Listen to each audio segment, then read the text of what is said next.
shock at that number, because I asked him, I said, have there been any hearings? No. I said, have you guys filed an answer to the complaint? No. So the only thing that's happened up to this point is they filed a verified complaint. Is that right? Yeah, that's it. That's all. You had signed the verified complaint. I believe it was a verified complaint. And he said that he had authorized his attorney to offer to the O'Boyle law firm a settlement of $500, which the O'Boyle law firm rejected. And I did tell him, I said, look, I told George, I said, look, I can understand them. Number one, they're not authorized to accept or reject anything, because I haven't agreed to it. But I understand that $500 is probably not reasonable, because that would just cover their filing fees and service and summons, and I'm sure they do have actual hourlies in it. He said, well, after they rejected our $500 offer, I offered $1,500. I'm gonna have to borrow the money. I'm gonna have to scrape it up. I mean, somebody's not gonna get paid this week, but we offered $1,500, and they rejected that and countered with a demand for $3,800. This was on a Thursday, so I told George, I said, well, look, let me call the firm, let me find out. And Nick Taylor was the attorney of record, so let me call and talk to Nick and find out what's going on, and if I can help you, I will. So the next day, on Friday, I called Nick, and I asked Nick about this, and he said, yeah, we're engaged in settlement negotiations. We demanded $4,300. They countered with $500. We rejected that. They countered with $1,500, and we've now demanded $3,800. So then my question was, well, what are your actual fees and expenses? And Nick told me that the fees and expenses were $1,200 at $250 an hour, plus the filing fees, process of service, and summons, $1,200. So my question was, why in the hell are you demanding $3,800? Well, because that's what Jonathan told me to do. Well, I don't agree with this. And I was very adamant with him about this. And I told him, I said, in a few minutes, I'm going to send you an email memorializing our telephone conversation. And I want you to acknowledge receipt of my email, and I want you to confirm the contents of my email. So this is what I wrote to Nick. This is Friday, June 27, 2014 at 11:05 a.m. Nick, I'm writing this email to memorialize our telephone conversation this morning. As we discussed, I was contacted by the defendant in the case referenced above. He expressed his regret in his failure to properly respond to Kathy's public records request and asked for our help in better understanding his obligations under the Public Records Act. He also explained the dire financial condition of his organization and said that he had instructed his attorney to offer to settle this matter for $1,500. In our conversation this morning, I understood from you that the O'Boyle law firm has about $1,200 in costs and fees in the case up to this point.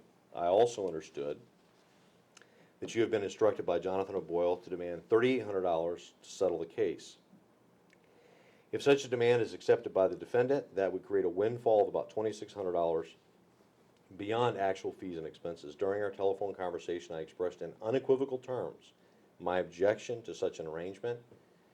Until I received a telephone call from the defendant yesterday, I was unaware that any settlement discussions were taking place with the defendant. I did not authorize any discussions, nor did I approve in any way the demand for payments of any kind, much less the demand for payments far beyond the actual fees and expenses billed by the O'Boyle law firm. In sum, I understand that you were directed to make the aforementioned settlement demands by Jonathan O'Boyle, and I have not and do not approve of such demands. Please confirm your receipt and understanding of this email. And at 11:19, Nick Taylor responded by saying, this email is to confirm our conversation today and to reiterate that all offers for settlement are made pursuant to the policies of the O'Boyle law firm. That was on Friday, and at 11:19, and at about 11 o'clock on Monday, I resigned. And how did you resign? The foundation, originally they were going to buy a new car. That never happened. I decided it was just cheaper because of the miles I was driving to rent cars.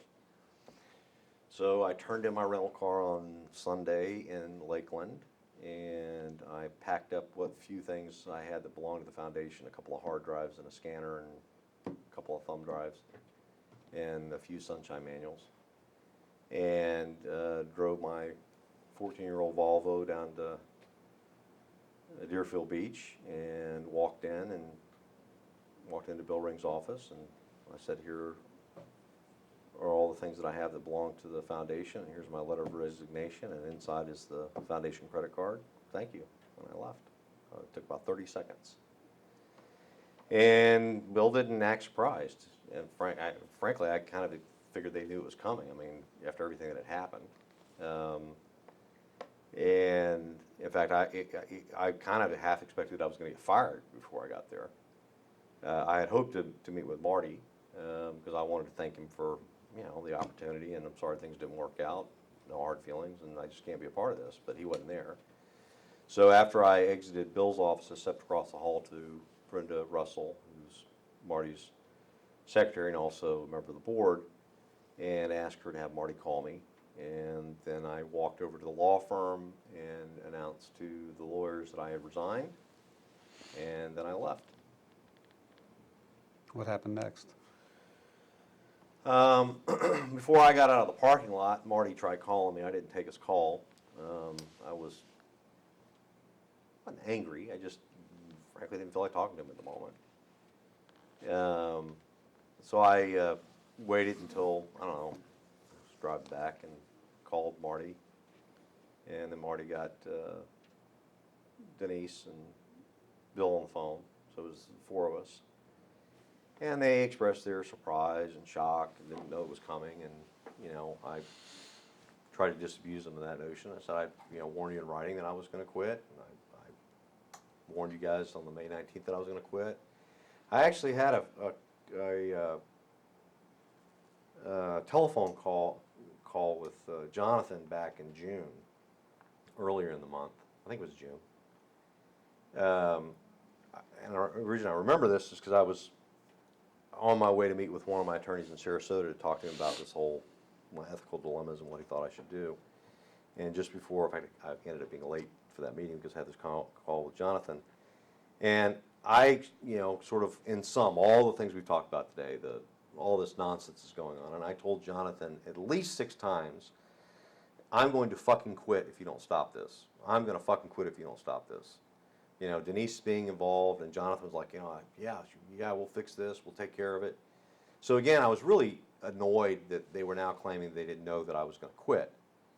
But the tone of the conversation wasn't particularly adversarial. It was just sort of, we were surprised, and we can't believe you are really upset about all this stuff. And Bill kept going back to this whole, we have this ethics letter that says it's okay for us to do this, and I don't see why you care. And and I was like, well, I'm not debating this with you. I mean, I think they kind of thought maybe that I was bluffing about quitting, or that somehow I was going to get talked down off the ledge, or I was just throwing a fit or whatever. I was like, it's over. I mean, there is no going back.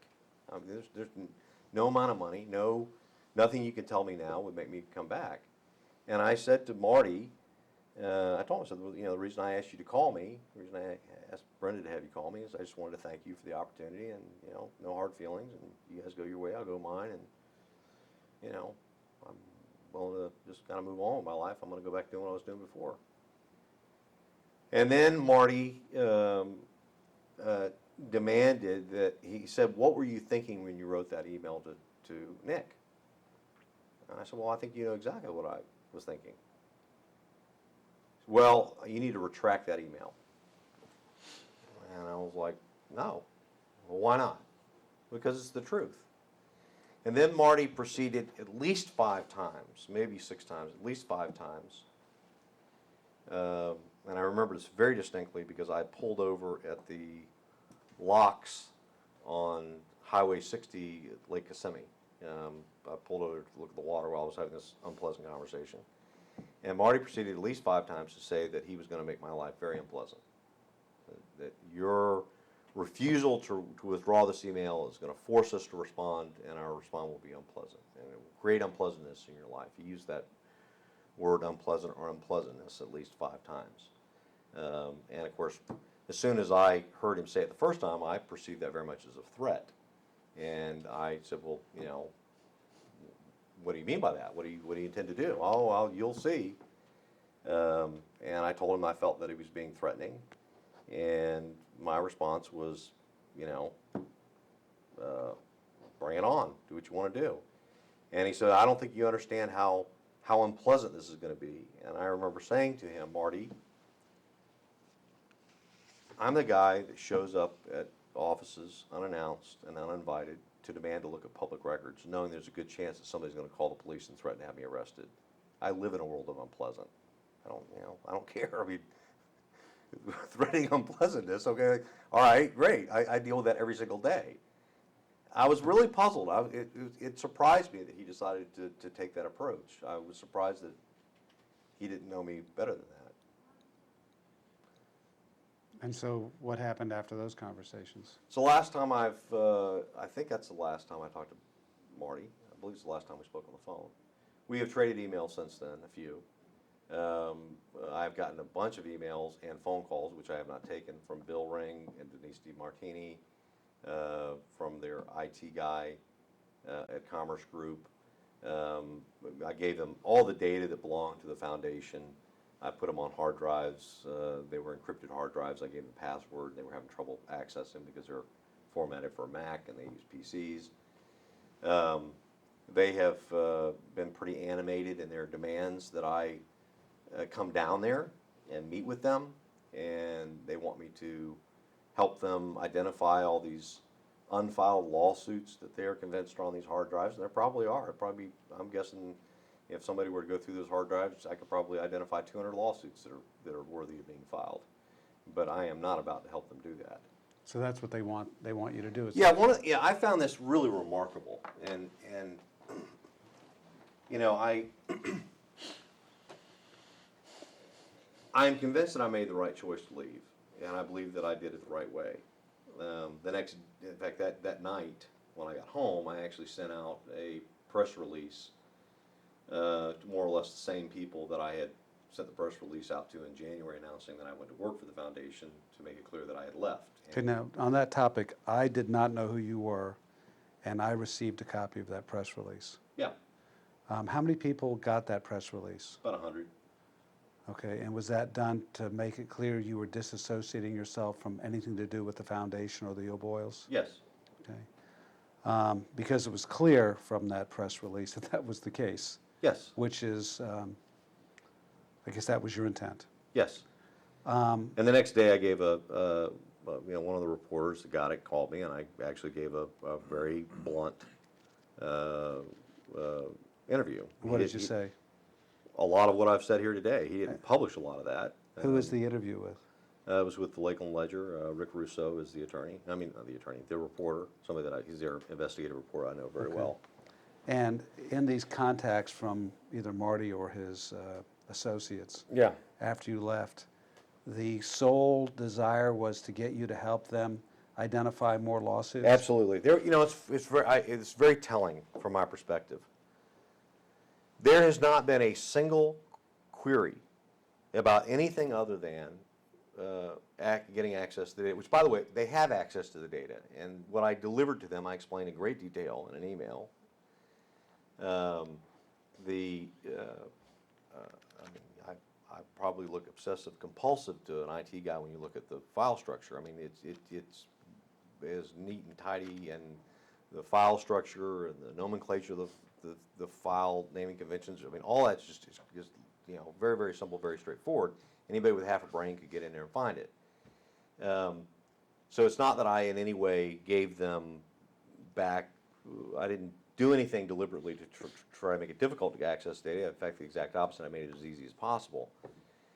Having said that, the only thing that they've expressed an interest in is help us get the data so we can file more lawsuits, which I find puzzling, because I thought it was really clear from my letter of resignation. I thought it was very clear from my telephone conversation with Bill, Denise, and Marty, and I thought it was very clear in my interview with the Lakeland Ledger that I wanted no part of helping them file more lawsuits. In fact, I think that what they're doing is terrible. I think it hurts the cause that I have fought for a long time and sacrificed a lot for personally.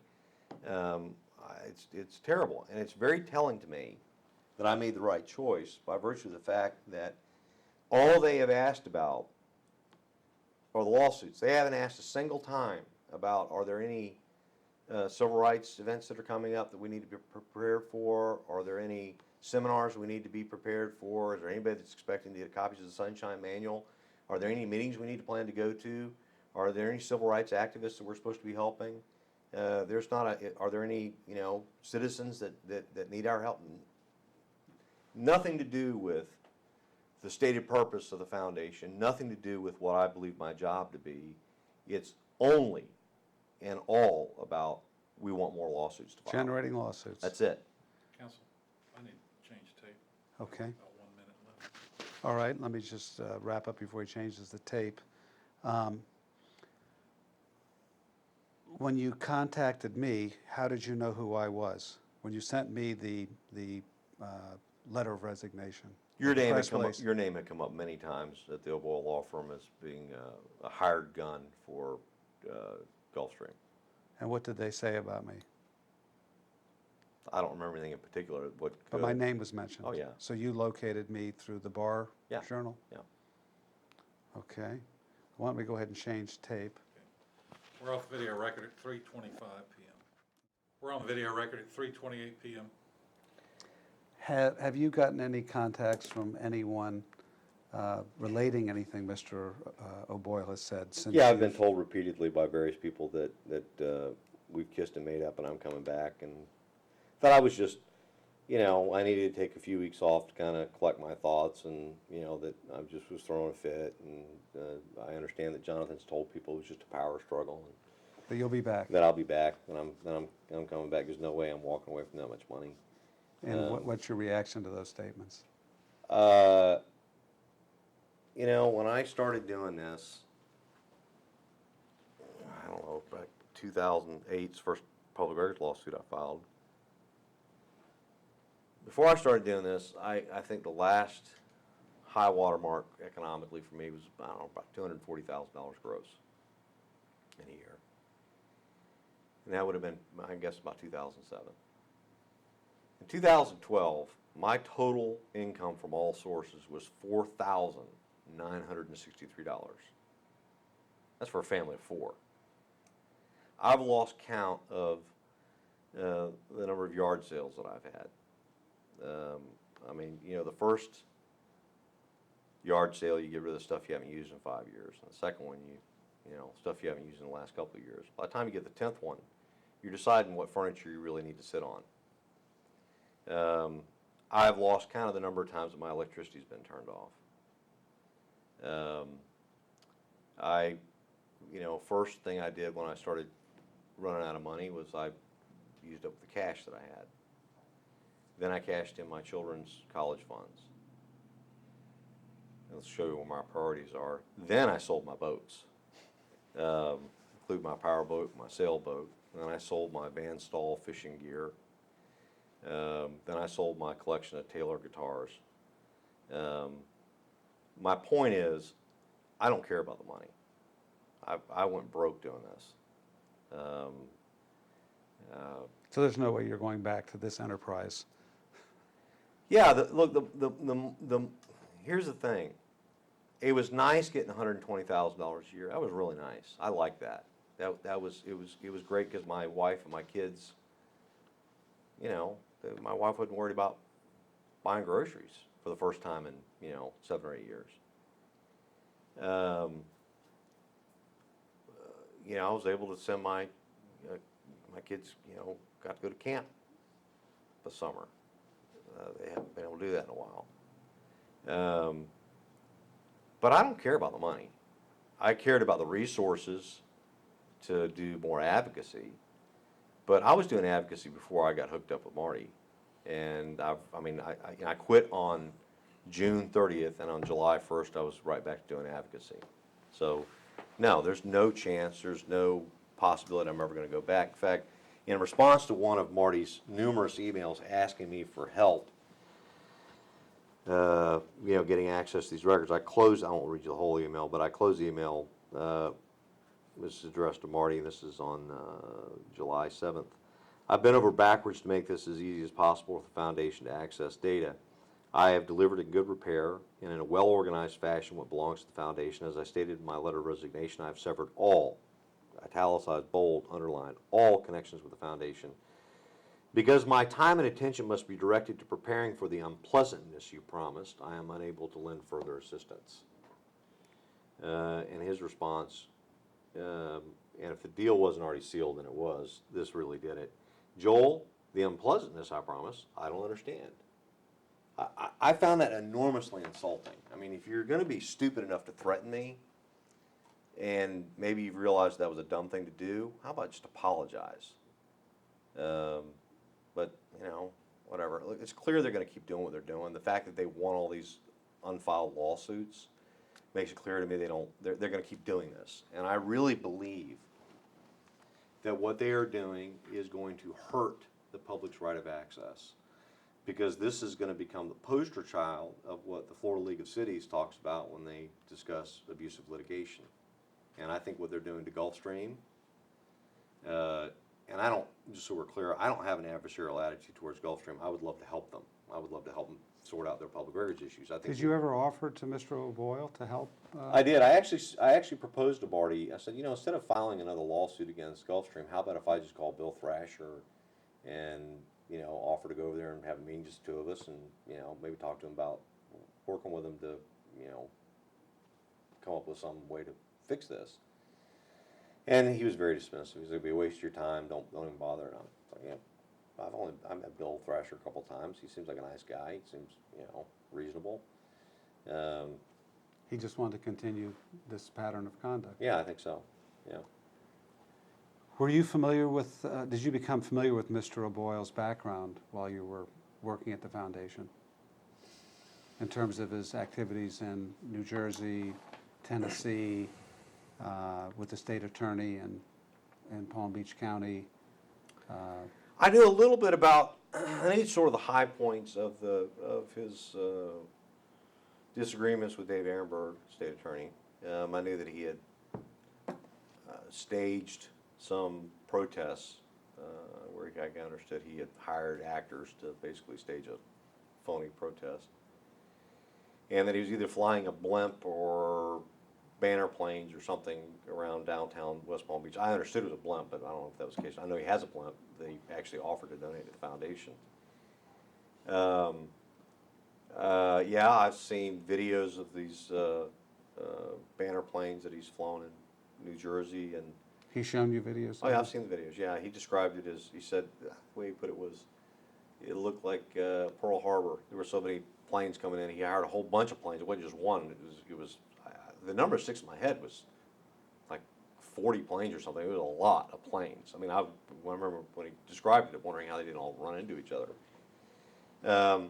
And you know, when I hear stuff like that, I knew about him painting his house, which frankly I thought was, you know, actually funny. Because at the time, and I don't even remember all the facts now, at the time I thought, well, you know, I think maybe the guy's got a legitimate beef with Gulfstream. You know, as far as the nonsense like in Tennessee, I did not know about that until very recently. In fact, the first time I read about it was after I left the foundation. I didn't know. Where did you read about that? I went online and found an article about it that had been, I think it was $1.6 million in legal fees and $1.2 million in sanctions. Did you ever see any of the motions I filed in any cases involving the O'Boyle law firm or for sanctions? No. Okay. Well, no. So you've never seen those? No. Your name came, you asked me earlier about your name coming up. The time where your name was mentioned, where I was most involved in the conversation about you, was in connection with a public records request where there have been some redactions on billing statements and on a check. And there was... Well, that was with the law firm, or with Mr. O'Boyle? Well, it was actually, again, I can remember where I was when I had the conversation. There's a very nice little park that you should enjoy on your drive back on the south side of 60 after you get past Lake Wales. I pulled over there so I could, because I had good reception. It was Jonathan, Marty, and me. I think it was just the three of us. Well, this is a case I'm involved in now, probably. Well, they wanted to file, the issue was, do we file a petition for writ of mandamus? Okay, And, yeah, let's not get Okay. into legal okay, discussions about that case. So you heard my name through Marty, yes, and that's why you sent me the press release. yes. Okay. And partly because, because of Marty's apparent obsession with Gulfstream, a lot of the issues that we've talked about today, all these public records requests that Jill Mueller was making, and cases getting filed without my knowledge, had to do with Gulfstream. And I knew that you represented Gulfstream, at least in some matters, so I wanted to reach out to you and let you know that I was no longer associated with the foundation.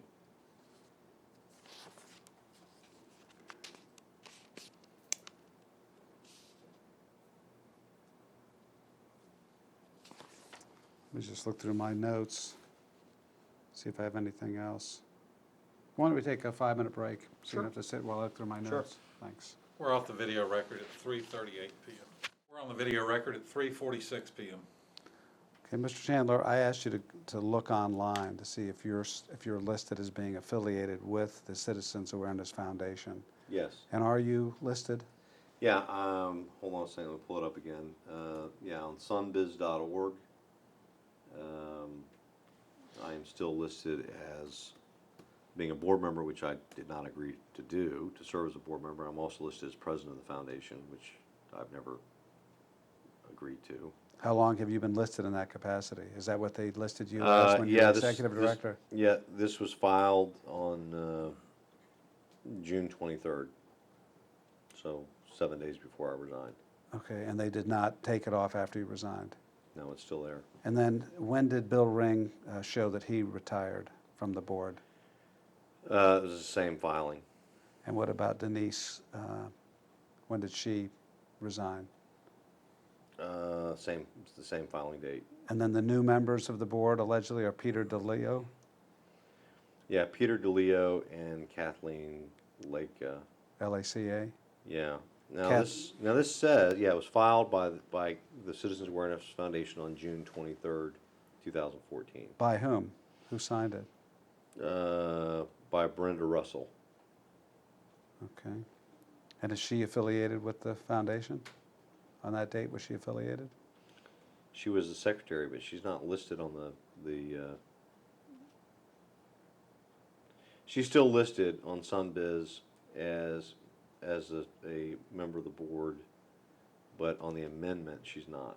It says that she's the secretary, but her name is no longer on the add, change, remove. Okay. She's the only I think she's still there. My point, I think she's still the secretary of the foundation. Okay.